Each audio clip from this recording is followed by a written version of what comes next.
नमस्कार दोस्तों। भगवान शिव की एक ऐसी कथा जिसे आपने आज से पहले कभी नहीं सुनी होगी, तो आइए सुनते हैं इस महान कथा के बारे में।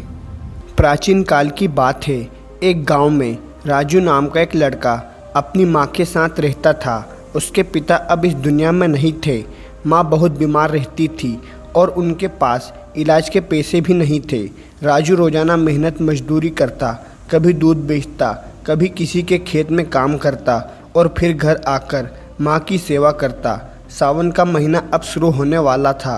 गांव के सारे युवक कावड़ लेने हरिद्वार जा रहे थे। नाचते गाते बोले बम बम के जयकारे गूंज रहे थे। राजू की भी दिल की इच्छा थी कि वह भी एक बार कावड़ लेकर आए, लेकिन हालात उसे इसकी इजाज़त नहीं दे रहे थे।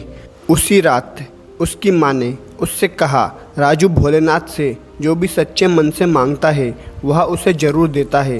तू चाहे तो इस सावन उनकी भक्ति कर सकता है, वो हमारी भी सुन लेंगे। राजू ने माँ की बात को दिल पर ले लिया और राजू कावड़ यात्रा पर निकल पड़ा। राजू ने नंगे पैर बिना चप्पल, केवल एक पुरानी धोती और एक सस्ती प्लास्टिक की कावड़ लेकर हरिद्वार की ओर चलना शुरू कर दिया। रास्ते में वो हर शिव भक्त की सेवा करता, किसी को पानी देता, किसी की मदद करता और हमेशा बोलता जय बम बम। आगे बढ़ता जा रहा था। कई जगह पर लोग उसका मजाक भी उड़ा रहे थे।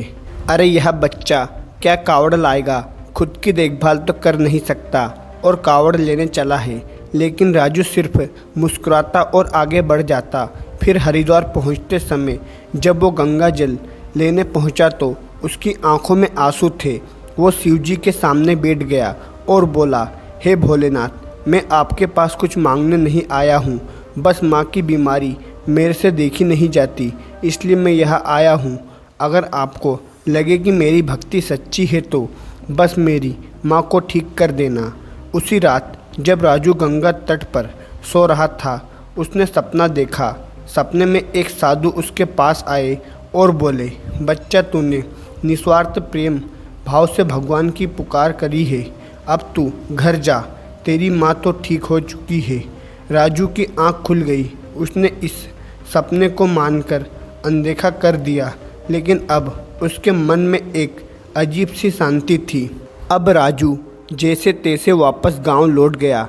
जैसे ही वो घर पहुंचा तो वो हैरान रह गया। उसकी माँ दरवाजे पर खड़ी थी, बिल्कुल स्वस्थ, और वो भी मुस्कुरा रही थी। माँ मुस्कुराते हुए देख बोली, राजू, तूने भोलेनाथ को सच्चे दिल से पुकारा और देख, मैं अब बिल्कुल ठीक हो गई हूँ।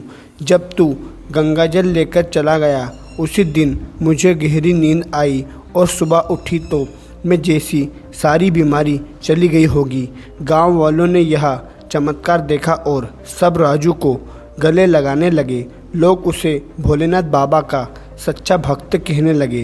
तो इस कहानी से हमें यह सीख मिलती है कि जो भी भोलेनाथ की सच्चे मन से याद करता है, भोलेनाथ उसे हमेशा अपनी शरणों में वास देते हैं।